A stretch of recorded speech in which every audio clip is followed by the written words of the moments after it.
I knew instantly when the door knocked at 9:15 at night. 2 plainclothes police officers.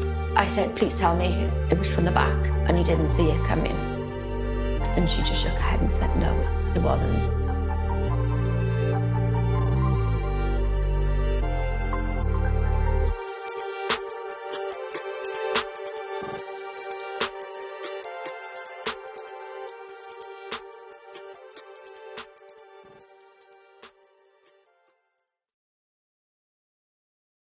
Harry was a really good boy. He was just a normal little boy playing and having fun with his brother.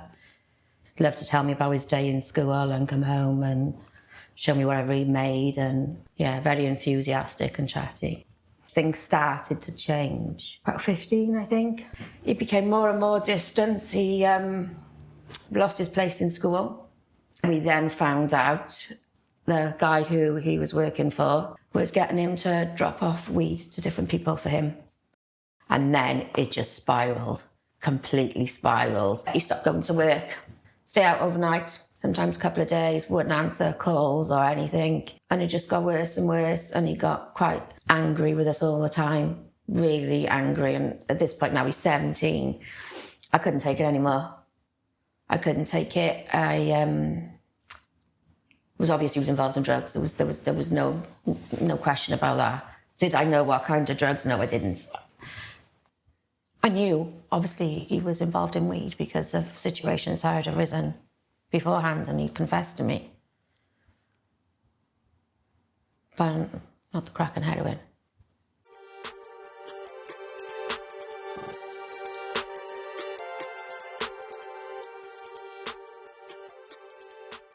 Things got really bad, really bad. And with the advice of the police, we did go away for a couple of days. Harry rang me then, and he said, just don't go home, it's not safe. You can't go home. And I was like, this is bigger than all of us, Harry. We need the police's help. And he said, I've got to go. Just know I love you and stay safe. And the last words I ever said to Harry was, don't let no one set you up. And he put the phone down. So when did you actually find out then? I knew instantly when the door knocked at 9:15 at night. I opened the door, 2 plainclothes police officers, and I said, is it bad? Can we come in? I said, I was just quite frantic then. Is it bad? Is it bad? And they said the worst. I said, please tell me it was from the back, and he didn't see it coming. And she just shook her head and said, no, it wasn't. I said, don't tell me no more. At that point, I didn't even know how he'd lost his life. I just kept thinking, I hope he didn't see nothing, didn't see it coming. And I just remember saying, is his face okay? I just kept saying it, is his face okay? I don't want to see anything if his face is not okay. I don't know why the face, it was just, I didn't want an image. And she said, we can make sure you don't see anything.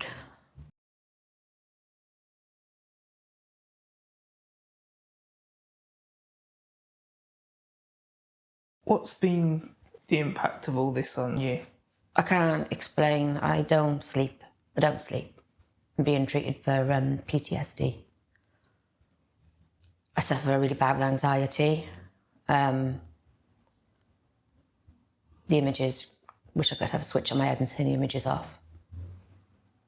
But yeah, it destroys you. It's not even, sometimes it don't seem real. Sometimes it don't seem real, but I'll close my eyes, and if I do doze off, I'll wake up and I'm screaming for Harry, or I'm shouting, or I'm sweating, I'm shaking, and yeah, I'm terrible night terrors. And you question everything as a mum. What could I have done differently? Did he suffer? Could someone have saved him? The thought of him alone, it's just barbaric. And I just wouldn't wish this on anyone. I really wouldn't. And don't think it don't happen, because it does. It does happen. The kids Now I was thinking of picking up a knife because they don't feel safe. What would be your message to them? Look what happened to Harry. Look what happened to Harry. We found out after losing Harry, he was carrying a knife that night. Didn't keep him safe. Didn't protect him.